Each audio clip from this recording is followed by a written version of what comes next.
The initial phase is over, right?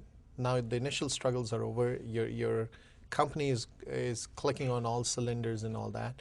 What did you learn, Farooq, from all the high highs that you had and some of the low lows that you had? We see it's still not over. First, I thought in the late 80s that we would reinvent the company. And now we are okay. What I learned pretty fast is that reinvention is a process. We also learned that reinvention is something that you have to have your people buy in. Because human nature is this. When you are talking of change, the first reaction is, you know, most of the time when you're making some bigger, major change, people reject it. Then, over a period of time, there's a possibility that they will tolerate it. And then you have a chance of acceptance. Right. Now, we have to accept that and understand that is a process, that most people are not going to accept change right away. Now, if you accept that and understand that process, you're not going to be disappointed when people reject it. Today at Ethan Allen, we have a culture where change is part of the culture. Now, I'll go a little bit before. I would also go, one of the, I would say, critical factors was that in my view, an individual, an organization, or a nation must operate under certain principles.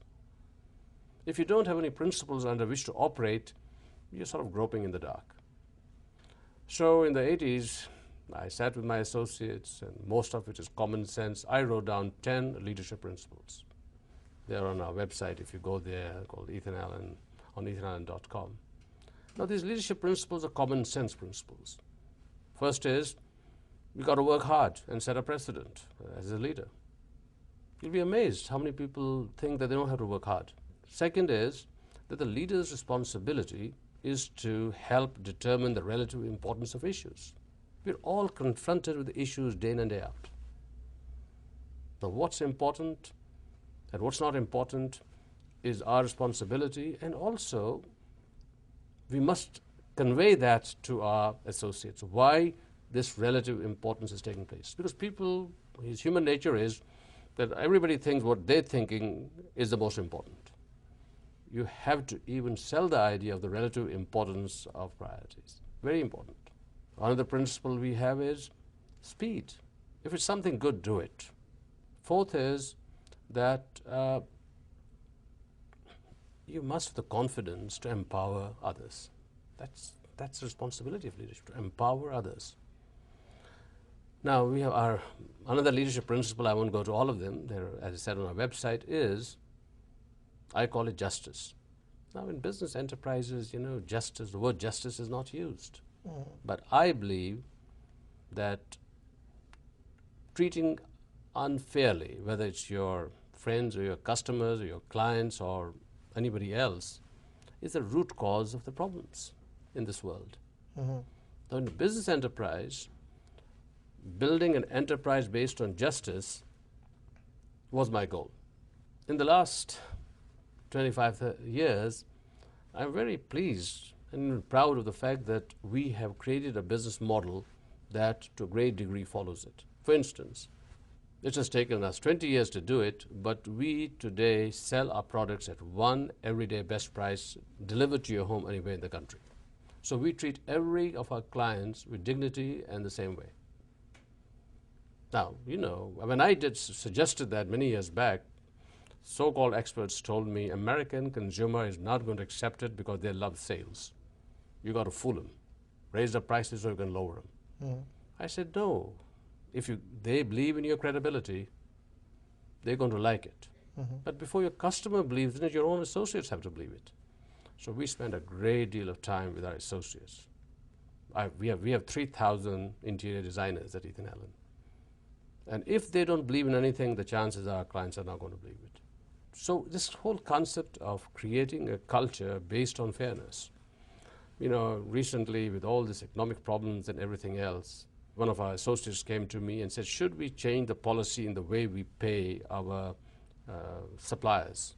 We pay our suppliers, especially overseas, even before we get the merchandise. We send them a wire transfer. Shocking to many people why we do it. I said, don't change it. That is how we operate. I know times are tough, but thank God we can still afford it. Because when we treat them fairly, they know they have to treat fairly, they have to treat us fairly, and they also know if they don't do it, we're going to drop them. Because then I'm very ruthless when people don't meet their obligations as we do. The people who would consider you as role model, like me, what would you advise them? What would you advise the 18, 20-year-olds out there who are looking at you and thinking, I just want to be a doctor or an engineer or something, and they have certain set thoughts about career? What would you advise those kids? Well, of course, being a doctor and engineer is very good also. But I say that, you know, when people ask me, I say, first of all work has dignity. We have to accept that. It doesn't matter what you do. Now, the second is, the best way to get dignity is work with passion. Whether you are sweeping the floors or whether you are a president or a CEO of a big company, it doesn't matter. If you don't do it with passion, you're not going to like yourself. And if you do it with passion, whether you're cutting the grass, people see me sometimes, you know, I'm cutting the grass as if, you know, that's the only job I got. Well, that's what one has to do, because that makes you feel good. And at the end of the day, you're going to do better. Because when you do something with passion, you differentiate yourself. Farooq, I don't know how you found time for us. You're insanely busy. I can't thank you enough for finding the time for us. Thank you for being on our show. Well, I'm pleased to be here.